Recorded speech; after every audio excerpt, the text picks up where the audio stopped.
Hi. நம்ம சேனலில் இருக்கக்கூடிய மோஸ்ட் ஆஃப் த வீடியோஸில் பார்த்தீங்கன்னா ட்ரெண்ட் இஸ் யுவர் ஃப்ரெண்ட் அப்படிங்கிற ஒரு சென்டென்ஸை மேக்ஸிமம் நான் ரிப்பீட் பண்ணியிருப்பேன். உண்மையான ஒரு ஃப்ரெண்டு உங்களை எப்போவுமே கைவிட மாட்டாங்க. அதை மாதிரி மார்க்கெட்டுன்னு வரும்போது ட்ரெண்டு தான் உங்களுக்கு ஃப்ரெண்டு. ட்ரெண்டை நம்பினீங்கன்னா நீங்கள் ஏமாந்து போக வேண்டிய இருக்காது அப்படின்னு சொல்லியிருப்பேன். அதுக்கான ஒரு சில எக்ஸாம்பிள்ஸ் இந்த வீடியோவில் பார்க்கலாமா? வீடியோவை ஃபுல்லாக ஸ்கிப் பண்ணாமல் பாருங்கள். டிசம்பரில் குவார்ட்டர்லி ரிசல்ட்ஸ் வந்துச்சு. ரிசல்ட்ஸ் ஒரு சில கம்பெனிஸ்க்கு பாசிட்டிவாகவே வந்திருந்தாலும் அவங்களோட மார்க்கெட் ஃபால் டவுன் ஆச்சு. ஆக்சுவலாக இது டிசம்பரில் ரெக்கார்ட் பண்ண ஒரு வீடியோ தான், அப்லோட் பண்ணுறதுக்கு தான் லேட் ஆகிடுச்சு, சாரி.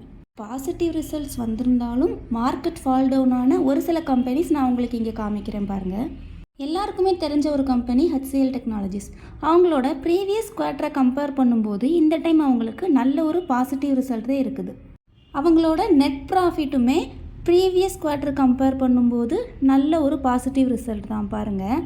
அதனால் மக்கள் என்ன நினைக்கிறாங்க, இந்த கம்பெனி நல்ல ஒரு ப்ராஃபிட் கொடுத்துருக்காங்க, அதனால் அவங்களோட மார்க்கெட்டோட வேல்யூமே இன்க்ரீஸ் ஆகும், மேலே போகும் அப்படின்னு நினைக்கிறாங்க. ஆனால் நீங்கள் சார்ட்டில் செக் பண்ணி பார்த்தீங்க அப்படின்னா அப்படியே ஆப்போசிட்டாக இருக்குது.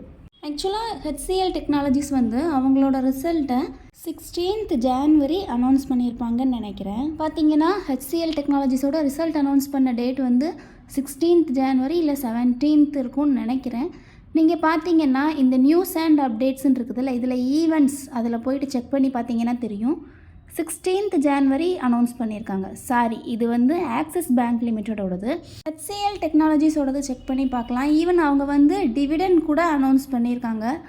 பார்த்தீங்கன்னா HCL டெக்னாலஜிஸ் ரிசல்ட் அனௌன்ஸ் பண்ண டேட் என்னைக்குன்னு பார்த்தீங்கன்னா கரெக்டாக சேம் அதே மாதிரி ஈவெண்ட்ஸில் செக் பண்ணி பார்த்தா 17th January அனௌன்ஸ் பண்ணியிருக்காங்க.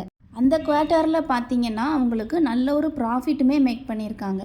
ஆனால் இதை நீங்கள் சார்ட்டில் செக் பண்ணி பார்த்தீங்க அப்படின்னா அப்படியே ஆப்போசிட்டாக ஹியூஜ் ஃபால் டவுன் இருக்குது. எதனால் இப்படி இவ்வளோ பெரிய ஃபால் டவுன் இருக்குது அப்படின்னு கேட்டிங்கன்னா, சப்போஸ் ரிசல்ட் அனௌன்ஸ் பண்ணதுக்கப்புறமாவோ இல்லைனா டிவிடெண்ட் அனௌன்ஸ் பண்ணதுக்கப்புறமாவோ இந்த மாதிரி இருக்கும். அது மட்டும் இல்லாமல் நிஃப்டி மார்க்கெட் பார்த்திங்கன்னா ஆல் டைம் ஹைலேருந்து 3000-4000 பாயிண்ட்ஸ் கீழே விழுந்திருக்கு. 10% ஃபால் டவுன் ஆயிருக்கு. 10% ஃபால் கரெக்ஷன் மார்க்கெட். இங்கே ட்ரெண்ட் ரிவர்சல் இந்த இடத்துல ஸ்டார்ட் ஆகிருக்கு.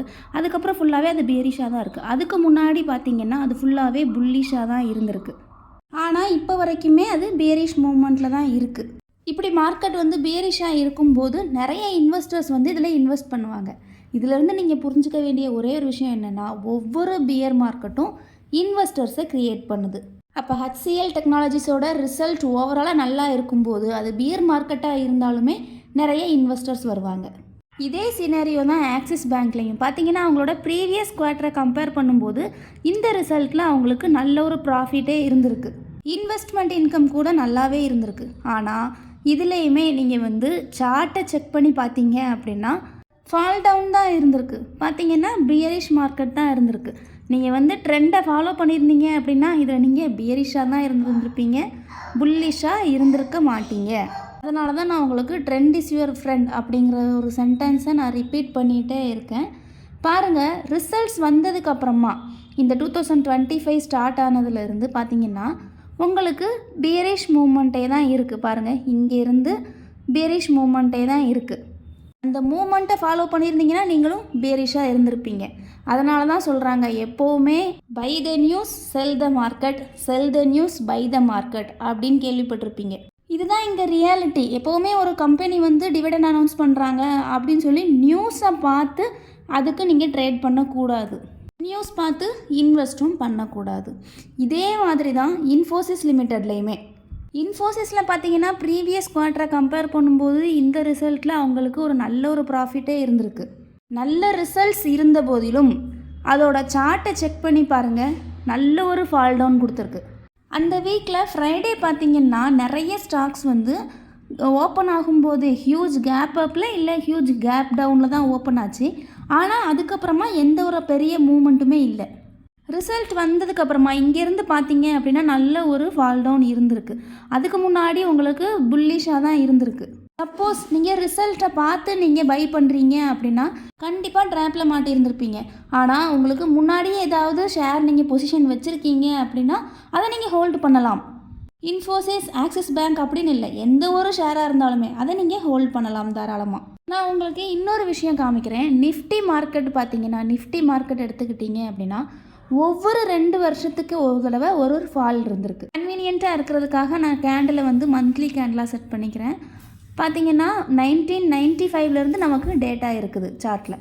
97ல் ஒரு ஃபால் இருந்திருக்கு, தென் 1999ல் ஃபால் இருக்குது, 2000ல் ஃபால் இருக்குது, தென் 2002ல் ஒரு ஃபால் இருக்குது, அப்புறமா 2004லேயுமே ஒரு ஃபால் இருக்குது, 2006லேயுமே ஒரு ஃபால் டவுன் இருந்திருக்கு, தென் 2008ல் ஹியூஜ் ஃபால் டவுன் இருக்குது. அந்த ஸ்கேம் ரிப்போர்ட் எல்லாருக்குமே தெரிஞ்சது தான், இங்கிலாந்து பேங்க் கொலாப்ஸ் ஆனது.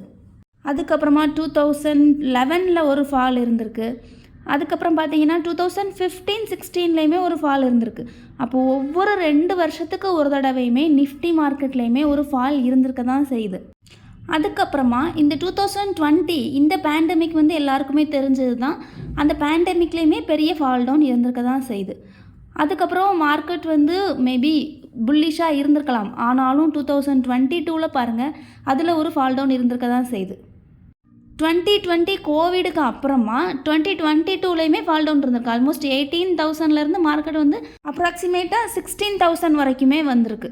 அப்படி பார்த்தீங்கன்னா உங்களுக்கு அதுவுமே 10% ஃபால் டவுன் தான், கரெக்ஷன் மார்க்கெட் தான். அதுக்கப்புறமா பார்த்தீங்க அப்படின்னா 2023லேயுமே ஒரு ஃபால் டவுன் இருந்திருக்கு. அதே மாதிரி இப்போது 2025லேயுமே ஒரு ஃபால் டவுன் இருக்குது. இதனால தான் எல்லோரும் சொல்கிறாங்க ஹிஸ்ட்ரி ரிப்பீட்ஸ், மார்க்கெட்டில் வந்து ஹிஸ்ட்ரி ரிப்பீட் ஆகும். ஒவ்வொரு பியர் மார்க்கெட்டுக்கு அப்புறமுமே கண்டிப்பாக புல்லிஷ் மார்க்கெட் இருக்குது. Every pier market create a investor. இப்போ 2025 கரெக்ஷன் மார்க்கெட் வந்து அகெயின் இன்வெஸ்டரை க்ரியேட் பண்ணி அது வந்து மேபி இந்த 2025 டிசம்பருக்குள்ளே 30,000 கூட ரீச் பண்ணலாம். முன்னாடியே சொன்ன மாதிரி பியர் மார்க்கெட் இன்வெஸ்டரை க்ரியேட் பண்ணும்.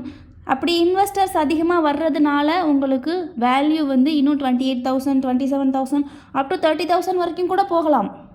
அதனால் இந்த பியர் மார்க்கெட்டை பற்றி பயப்பட தேவையில்லை. அது மட்டும் இல்லாமல் எப்போவுமே ஒரு ஸ்டாக்கை நியூஸை பார்த்தோ இல்லைனா அவங்களோட குவார்ட்டர்லி ரிசல்ட்ஸ், டிவிடெண்ட் அனௌன்ஸ் பண்ணுறது இதை பார்த்தோ பை பண்ணாதீங்க. நீங்கள் ஓனாக அனலைஸ் பண்ணிவிட்டு அதுக்கப்புறம் என்ன பண்ணுறதுன்னு நீங்களே முடிவு பண்ணிக்கோங்க. கோவிடோட பேண்டமிக்கில் எல்லோரும் பேனிக் ஆகிட்டு இந்த இடத்துல சோல்வ் பண்ணாங்க.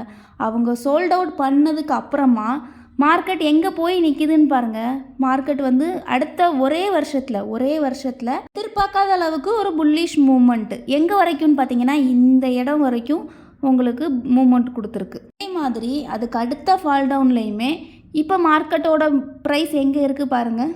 நிறைய நியூஸ் வரலாம், குட் நியூஸாக இருக்கலாம், டொனால்ட் ட்ரம்ப் பற்றின நியூஸாக இருக்கலாம், எதுவாக வேணால் இருக்கலாம். ஆனால் நீங்கள் ஓனாக அனலைஸ் பண்ணிவிட்டு அதுக்கப்புறமா இன்வெஸ்ட் பண்ணுங்கள். மார்க்கெட் வந்து இந்த இடத்துல நீங்கள் ரிவர்ஸ் ஆகிற வரைக்கும் வெயிட் பண்ணுங்கள், அதுக்கப்புறமா இன்வெஸ்ட் பண்ணுங்கள். ஒன்ஸ் அது ரிவர்ஸ் ஆகிடுச்சு அப்படின்னா ரொம்ப நாள் எடுக்க போகிறதில்ல உங்களுக்கு ஆல் டைம் ஹை கொடுக்கறதுக்கு. ஸோ கேர்ஃபுல்லாக அனலைஸ் பண்ணி அதுக்கப்புறமா இன்வெஸ்ட் பண்ணுங்கள். நியூஸ் அப்படி இப்படின்னு அதை பார்த்து மணியை லாஸ் பண்ணிடாதீங்க. ஏன்னா அது வந்து ஹார்ட் ஏர்ன்டு மணி. கேர்ஃபுல்லாக ஹேண்டில் பண்ணுங்கள். எதுவும் டவுட்ஸ் இருந்துச்சு அப்படின்னா நீங்கள் வாட்ஸ்அப் கான்டாக்ட் பண்ணுங்கள். இந்த வீடியோ பற்றின உங்களோட ஃபீட்பேக்கை தாராளமாக கமெண்ட் பண்ணுங்கள். தேங்க்யூ.